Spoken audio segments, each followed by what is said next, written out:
All truths go through 3 stages. First, it is mocked and ridiculed. Then it is violently opposed. And finally, we accept it as being evident.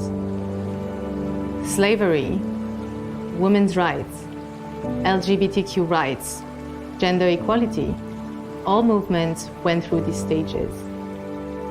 One of the most defining truths that will be evident for future generations is the answer to this question. Is it possible that we humans as a species have been eating the wrong food?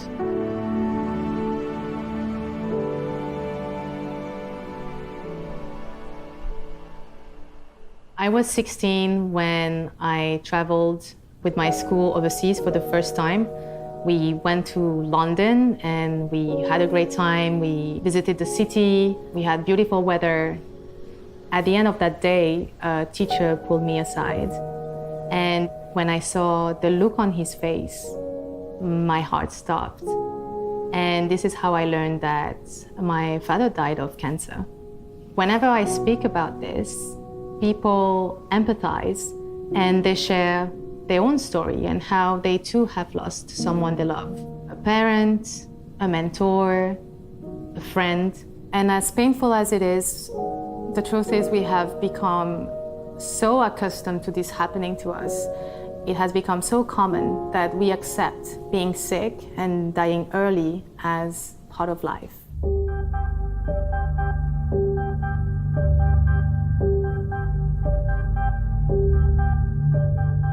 Throughout my younger years, I was quite a sick kid, and I spent many years of my life in hospital, and I was just really, really weak. With nephrotic syndrome that I had, it required me to be on a whole host of steroids that really stunted my growth and also made me obese. And I felt really, really unconfident in my own skin because I always remembered when I was younger, I always wanted to kind of tuck in my shirt, but I couldn't tuck in my shirt. And I remember when I was in primary school, my friends and my classmates used to call me a double scoop ice cream with a cherry on top. I still remember those days where, all these guys were playing basketball and badminton and everything, and there I was, this fat kid that just wanted to kind of fit in. I remember watching Commando and Rambo 1, Rambo 2, Rambo 3 and looking at Sylvester Stallone and Arnold Schwarzenegger and looking at those guys. Man, I want to look like those guys. So I think that's how I kind of really got, all right, I want to start going to the gym and start to train. And so I went into the local gym just to start doing weight training. And of course, being a teenager, you just wanted to grow biceps and chest and nothing else. So that's all I did. I was always focused on protein, just getting big. And I was literally having like 5 to 6 kilos of meat per week. So we had like a chicken day, we had a fish day, we had a pork day, we had a beef day. I just really didn't know any better. Naturally, I've never been somebody who ate a lot of meat. I would probably eat like red meat once a month, fish probably once or twice a week, a bit of chicken, but mostly it was like beans and tofu. That's what I've always preferred. But then when I moved in with him, like I needed to accommodate his diet. I have always loved to cook. I had to eat the same way he did.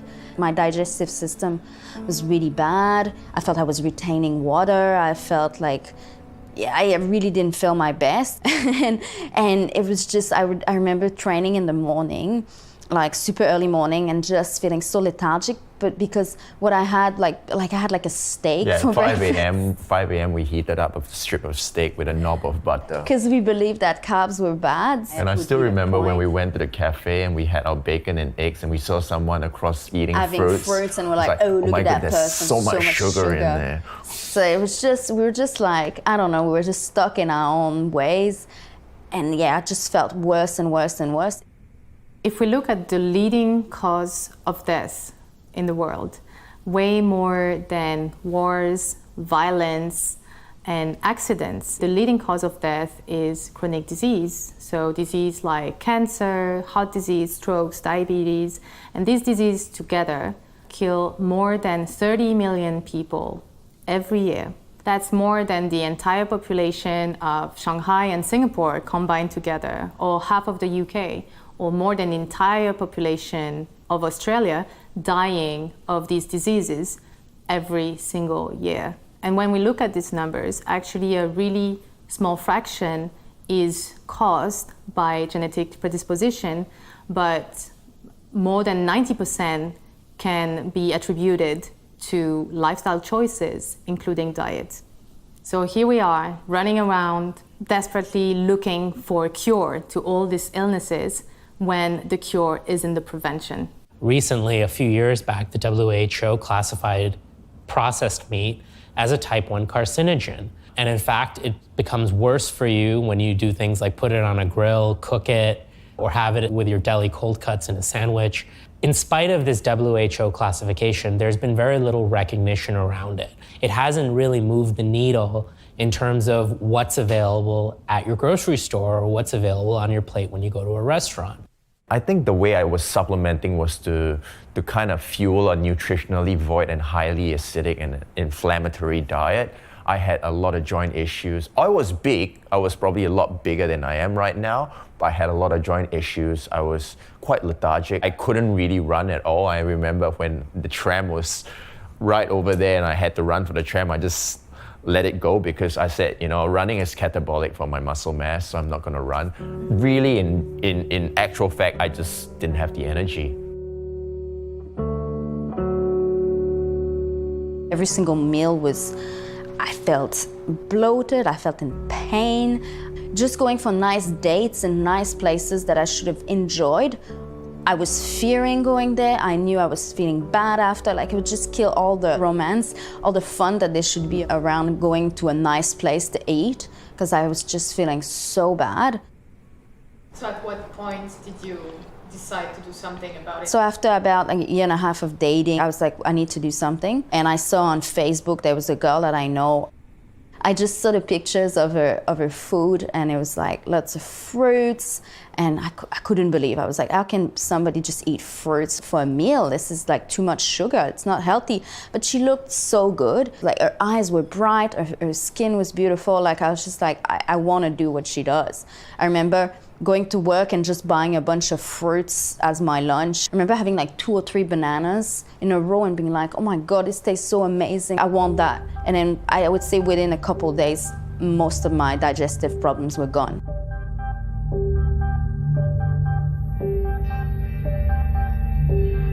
I saw a significant shift in her energy and just her digestion, and I was kind of inspired, like, okay, what's going on? I made the switch, and I remember that morning itself, I went to my gym with a big 800 grams of tofu. I didn't know what the hell I was doing. So I was just like, all right, well, I'm just gonna substitute gram for gram protein and see what happens. I was a little bit gassy because, of course, it's like 800 grams of tofu and beans that's gonna get you gassy. But I actually felt like my digestion was better. Although I was gassy, it was better. And I was having lots of fruits as well. And all of a sudden I had this spike in energy. And I think a few days after I made that switch, I went for my first run with Emily. I think we ran 5Ks. And I was astounded how I just ran without stopping. I was like, where is this coming from? This is crazy. I could not run after a tram before, and now I ran 5K without stopping. I had to relearn what I knew about protein, and through what I learned, I realized we don't actually need that much protein, and there's this overemphasis on protein, particularly animal protein. And what I've learned now is that at the end of the day, it's not how much protein you consume, but how much you're actually assimilating. Because when you're under this kind of protein spell, which was where I was, I forgot about everything else. I forgot about, what about my antioxidants, what about my fiber? I just did not think of that. What girl's gonna go for me with a body like this? Hang in there, Tom. I'm you 2 years from now, because you're drinking milk and working out. Well, I'm not changing so far. But milk's at work inside you. Oh, yeah? And tomorrow the difference can show. All that protein for muscle and calcium for bones. But I'm still a skinny bench warmer. Hey, if the sight of yourself at 18 doesn't convince you, Tom, listen to your senior year girlfriend. Hi, Tom. I'm waiting. Milk. It does a body good. Growing up in America in the 1980s, 1990s, even the 2000s, you had a lot of ads on TV. Sitting there after school watching cartoons, and then all of a sudden you see a photo or you see an ad, a video with some beautiful celebrity that you recognize, and they've got this little white mustache across their face, and the ad says, "Got milk." So there was always this culture of drinking milk, and there was a lot of campaigns around drinking milk. The questions around the dairy industry really started to creep in when my parents started to get sick. My mother went through breast cancer, and my father had heart disease, and my father's diabetic from the past. And I started to really look at what could be causing some of these things. Everything I looked at, all of the research that I read, kept on coming back to this idea of nutrition, especially in the case of people like my parents who had never had a drink in their lives, they'd never had a cigarette, and they were vegetarian through and through their entire lives. It really became, well, how do we isolate potential causes of what's making them sick? Because it wasn't also hereditary in my family. And I started looking at things like dairy, started to really then begin to understand how products like milk and cheese and other things that we really rely on as vegetarians in places like America actually get to our plate and what's really in them. To me, it just really does not make sense to drink the milk of another species. I'm a big supporter of breastfeeding, so I'm still breastfeeding my 16 months old. And to me, it just makes sense. Like, my milk is made to suit a baby human, and the milk of a cow is made to suit a little calf, to go from a very small calf to become a big cow or a bull within a very short period of time. So how would that be health food for humans? In America, 80% of the antibiotics that are manufactured by the industry are actually pumped into and injected into animals, whether that's livestock that's slaughtered or that's cows, that then are making milk. Even if it's coming from a cow that's been in your backyard, whatever, it still contains the growth hormones, it still contains the estrogen because it's coming from a pregnant lactating female cow. So it's the highest amount of estrogens in there, and a high level of estrogens actually contribute to things like prostate and breast cancer.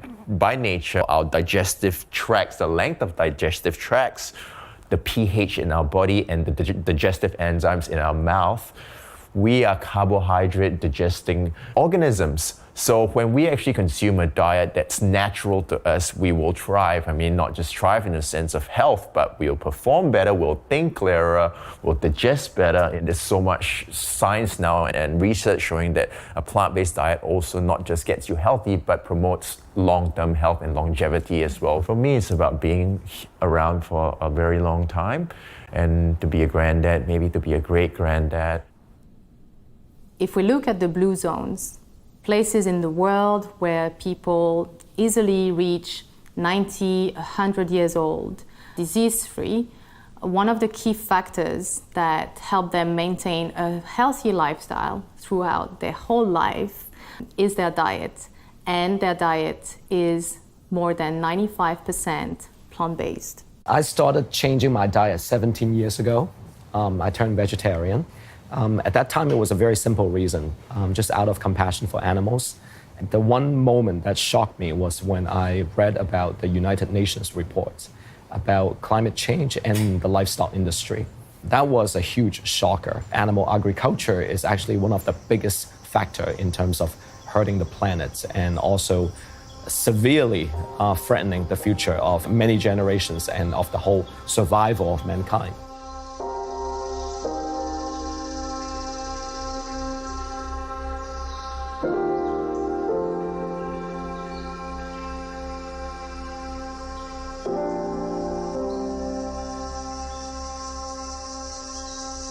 Recently, I read a research that compared livestock or the key meat companies in terms of carbon footprint versus big oil companies. Now, we would think that the Exxon Mobils of the world are the evil in terms of carbon footprint.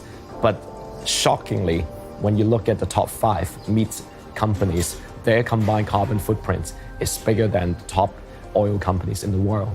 We are like a runaway train right now, and we are accelerating, but the cliff is here. So it's only a matter of time. In fact, I think it's happening already.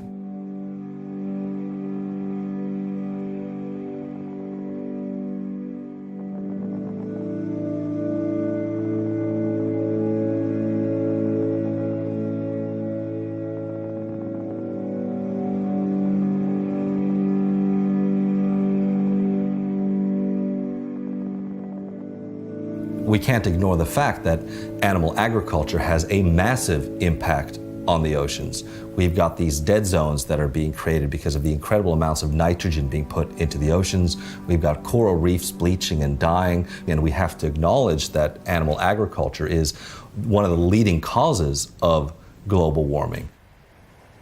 As 1 out of 3 fish that's being caught in the oceans is being used to feed animals, and overfishing is a massive problem that we have to deal with if we want to survive as a species on this planet, then we have to seriously review our eating habits. The whole world is obsessed today with, cutting down plastic straw consumption. But the reality of it is that if you take all the straws around the world and you put them all into the ocean, that is still less than 0.1% of the plastic that goes into the ocean every year. In fact, more than 40% of the plastic that goes into the ocean is plastic fishing nets. When I was 14 years old, I saw a picture of a dead minke whale being pulled up the slipway of an 8,000-ton factory whaling ship operating in the Antarctic. And that image really struck a chord to me. It became symbolic of this devastating relationship that we as a species have with the oceans. I think, like most people, I thought that whaling was something that had ended in the 70s or 80s, that this was a victory of the conservation movement. So to find out that not only was it still happening, but it was happening despite the fact that there was a global moratorium on whaling made me feel the need to get involved and stop that crime from taking place. In the 1950s, there were over 50 industrial factory whaling ships operating in the Antarctic at any one time. Only one of those remain. It's a ship called the Nishin Maru. It's 8,000 tons, and it goes down to the Southern Ocean every single year and conducts illegal whaling in a designated whale sanctuary.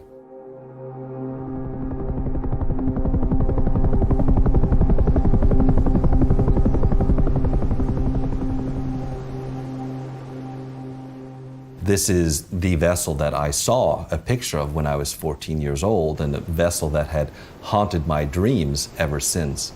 I spent 10 years working with Sea Shepherd chasing the Nishin Maru around the Southern Ocean. And one of the most harrowing experiences that my crew and I had was when we were put in a position to block that 8,000-ton factory whaling ship from refueling, knowing that if we could cut off their fuel supply, then we would force them to head home early, cutting their whaling season short. I remember it was a very wind-still day as the Sun Loral, this massive oil tanker, was getting ready to receive this 8,000-ton factory whaling ship alongside.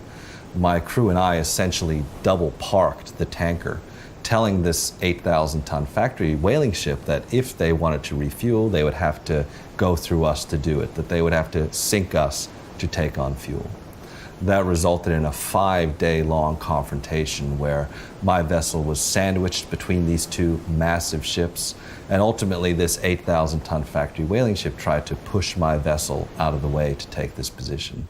But we stood our ground for the whales, and we stood fast, and by doing so, when we put the captain of the Nishin Maru in the position where he would either have to back down or sink us, he ultimately had to retreat. That was a year where we saved the lives of 932 whales, a year where the Japanese whaling fleet reached only 10% of their bogus self-allocated quota. I think generally people feel incredibly passionate about whaling. Most people would never eat a whale, and yet if you look at the industrial fishing industry, you'll discover that over 300,000 whales and dolphins are being killed every single year as bycatch of the industrial fishing gear.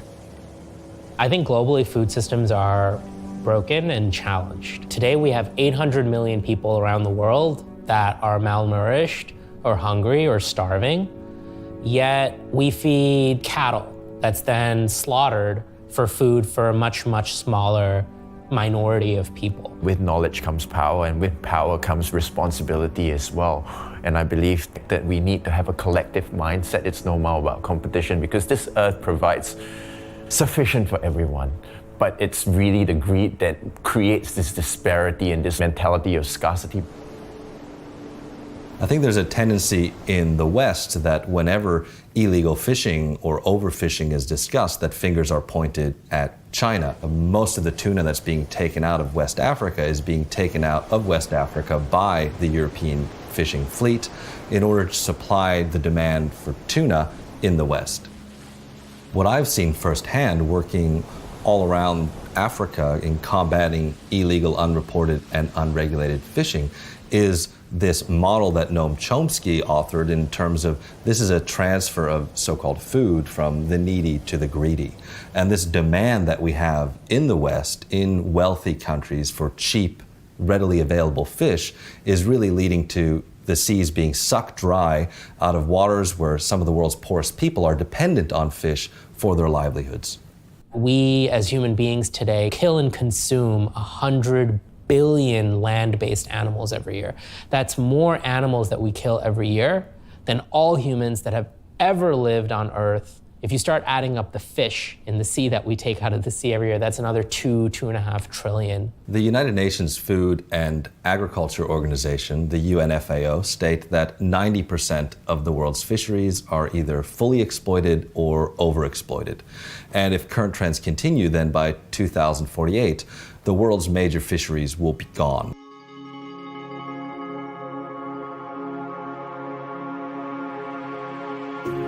Ten years ago, I was living in China and I adopted a dog, Oneida, and I learned that he was rescued from dog meat. And I was really shocked to learn that it was happening in a city like Shanghai. So whenever I found strays in the streets, cats and dogs, I rescued them. I was not just rescuing them from the streets, but also from the violence of what could happen to them. I thought I was doing my best for the longest time until about 3 years ago, I realized that I was saving some animals from being eaten, but I was eating other animals myself. As I was going through this realization, this awakening, I could see for the first time on my plate not just meat, but actually the flesh of animals that had to live a terrible life and suffer and die just for a few moments of pleasure for me. I looked at my very expensive handbag and it was like a spell broke, and I could see that it was just the skin of mutilated animals.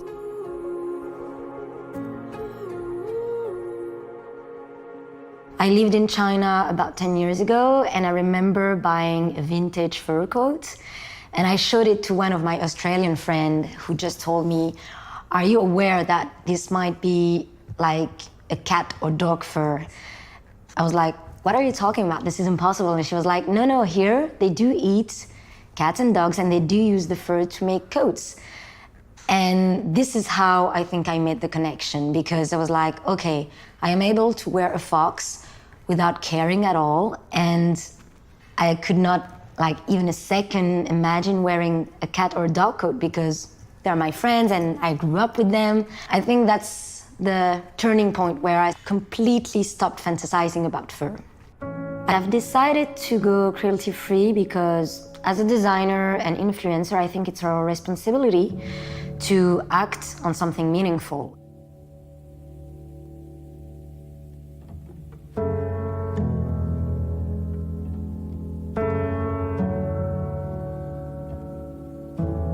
Fashion can be seen as something quite superficial, without a meaning, careless about these kind of values. I think it's possible today to be trendy without being bloody, being fun without harming anyone. We cannot massively kill all these animals for coats, bags, shoes. I think people need to reconnect, and I think they forgot the connection. They used to have it when they were kids, but I don't think they can make the connection and relate to the cute little lamb they see on Instagram and the lambskin bag they just bought on a high-end brand. As children, it is actually part of our nature to care and to have empathy towards each other, but also towards animals. But Somehow along the way, we are conditioned not to care. After millions of years of evolution, nature has selected empathy as a human trait, and that means it's there for a reason.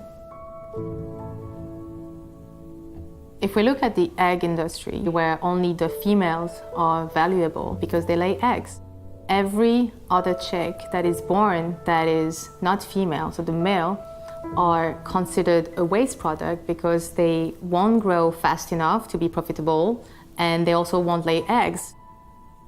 The most profitable way that the industry has found to deal with these baby chicks is to discard them as they hatch. We are grinding them up alive,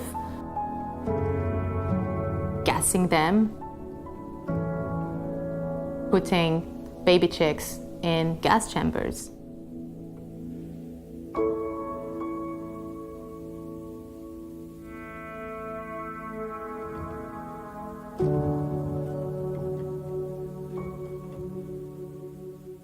People tend to forget something very elementary, that a cow has to be pregnant and has to have a baby in order to produce milk, just like we humans or any other mammal. In the dairy industry, we want the milk to produce cheese and yogurt and ice cream. We force cows to be pregnant over and over. We take their babies away from them, one after the other, year after year, because obviously we don't want the babies to have the milk. The male are sent to slaughter for veal, and the female are raised to become dairy cows, just like their mothers. So it doesn't matter if the eggs or the dairy comes from a factory farm or a free-range farm. The matter of fact is all babies are taken from their mothers in the dairy farms, and all the male chicks are killed in the egg farms. And this is happening in the US, in Australia, in European countries, in Asian countries. It's happening everywhere. There's a huge social justice component to it. It's unfair and unreasonable for us to kill just for our food. We don't need it. But in spite of that, and in spite of it being very bad for you, we continue to do it anyway. Every single week, we are killing more than 1 billion animals. We are destroying our home planet, and it's all for foods that we don't need and that are making us sick in return.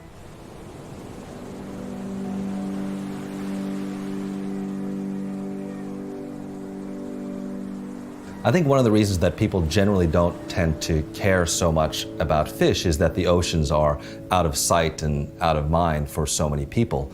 It's been said that if slaughterhouses had glass walls, then everybody would go over to a plant-based diet. Now imagine that those slaughterhouses were hundreds and hundreds of miles offshore, accessible only by boat.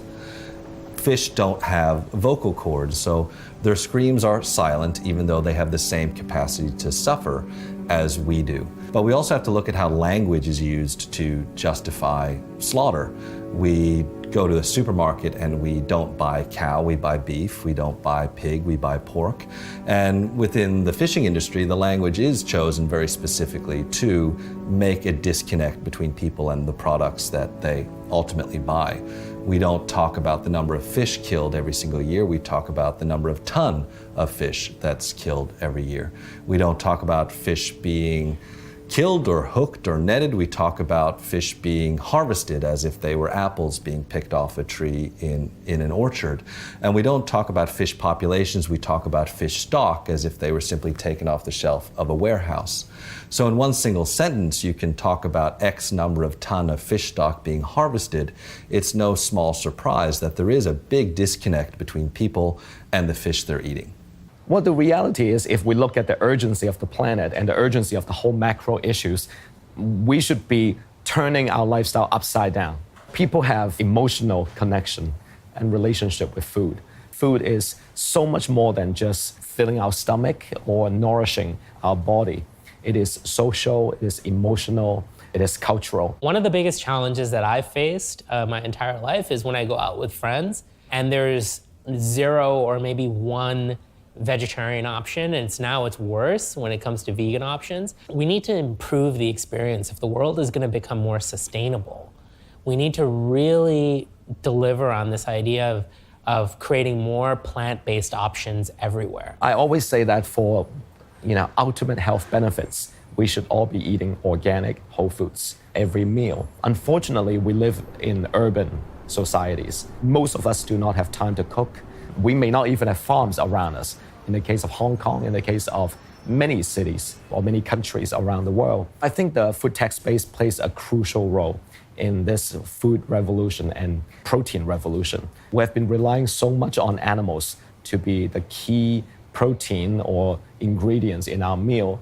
If you just ask people to switch to tofu and vegetables, that won't work. I think Beyond Meat and Beyond Burger is one of the iconic example of that. People were still very doubtful, what does a vegan burger, how good could a vegan burger be?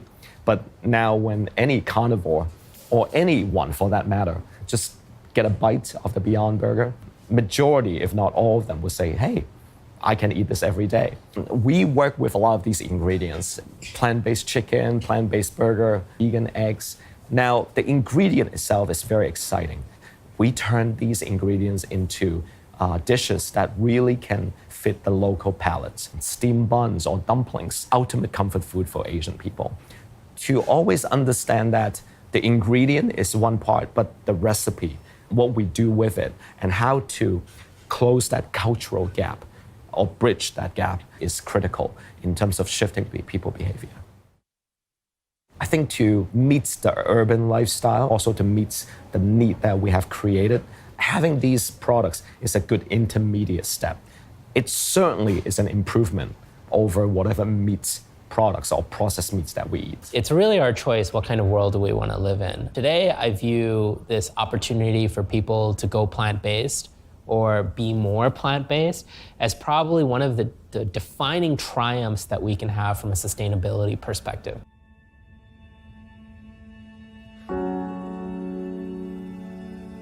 Change can be scary because we think about everything we give up. We think about all the hassle. We worry about upsetting the people we care about.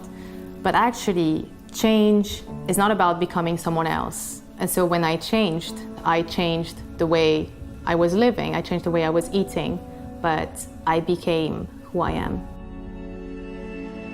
Being an animal lover is about putting all animals on the same level. It's about considering them as true characters with an emotional intelligence, feelings, and even a spiritual side. I think putting the energy of a suffering animal in your own sanctuary is something that cannot leave you at peace, and you cannot be connected to the people and to life and love if you have a suffering energy inside you. I know many people tell me, well, everything in moderation, we need to have a balance. Moderation in that context doesn't make a lot of sense. Would we say that, oh, it's okay to kill in moderation? It's okay to destroy the planet in moderation? If we are in a position to choose, it means we are privileged. So we need to really think about the impact of our choices on others and on the planet. Sometimes I even question whatever we do, is that barely going to make a difference at all? How much difference can one person make? That's one type of sentiment that I have. But on the other hand, when I look at a lot of these people who are working very hard, whether they're scientists, whether they are researchers, whether they're academics, whether they're entrepreneurs, whether they're investors, just channeling all their resources to this cause and doing whatever it takes to make a difference. And I am actually seeing real behavior change. On my first campaign with Sea Shepherd, we were patrolling the Galapagos Islands to stop the poaching of sharks for shark fins. I remember feeling really challenged by the fact that here we were pulling up 8 kilometers of devastating, destructive fishing gear, but at the same time, there was enough of this gear set in the water all over the world to go around the world 80 times. And I remember thinking, well, what difference is this really making? But as the hooks were coming up on deck, I remember holding one of those hooks in my hand, and as it gleamed under the moonlit night, I thought, well, this particular hook is not going to kill a sea turtle or a shark or a tuna this particular night. And to think that that doesn't make a difference is incredibly human-centered. And I remember holding this hook in my hand and thinking that, okay, maybe we can't save the entire world, but we can certainly save the entire world for one particular animal. Being at sea is dangerous in and of itself, especially if you're going down to the Southern Ocean where there are dangerous ice conditions to navigate. It's not uncommon to have 8, 9, 10-meter seas in a place like the Southern Ocean. Coupled with that is the fact that we are going up against poachers and trying to affect their bottom line. My ship's been rammed on a number of occasions. We've had all kinds of dangerous confrontations with ships because we are trying to get between them and their profits. But ultimately, I think there is no greater responsibility, I guess, on us in being able to try to stop suffering than to get on the front lines at the scene of the crime between the poachers and the animals they're trying to kill. There's a saying that says basically that we're borrowing the land from our children, but I really feel that there's a shift at the moment. I want to believe, because if I don't believe, it's just such a sad life. I just want to leave a better place for my daughter than now. When I was younger, a young person coming out as gay was seen like as something really bad, and now my daughter is going to grow up in a world where it's actually okay and normal. With our grandparents, mixed marriage like us did not even exist. And now we're in a world where it's absolutely normal and it's even great. My daughter is a Eurasian and now she's seen as a beauty. Decades ago, she would have been seen as an abnormality. So it's just, to me, these are all signs that we're actually we're evolving and the world is getting better. I really believe that today, becoming more plant-based is not a compromise. It's not a sacrifice. It's simply a better way to live. It's gonna make you feel better. It's gonna make you sleep better. It's gonna make your relationships better, not just your relationships with animals and the earth, but also with people. I think it's a much more sustainable way to live, and by doing so, we can really raise the bar on who we are as individuals. The difference I noticed when I changed my diet is that I simply got happier. I felt more connected to the people around me, to myself. I loved myself more, I judged myself and the people around me less. I think it's always good to have the hope. We need to. What Sea Shepherd really represents is this requirement or this necessity for people to take individual action, that problems don't go away because we simply hope that they'll go away. Problems won't go away if we put all the responsibility for solving these problems on government or government agencies. Our own personal involvement is required. That trifecta of being able to protect the environment, save animals, and protect people, those are the three perfect ingredients that give me the motivation to keep going. One simple switch has a profound effect on everything because, it's not just turning off lights when you're not using it, brushing your teeth and turning off the tap. Those are a small fraction of what actually contributes to a greener and better world. That simple switch of just looking at what you have on your plate is a vote for change for what you'd like to see in the world and for future generations. And it takes everyday people to make that shift, and that shift really starts on what you have on your plate. Every time we eat, we have a choice. We can choose health over disease, peace over violence, protection over destruction. Empower yourself with knowledge, and when you do, you can answer that question. Is it time for a change?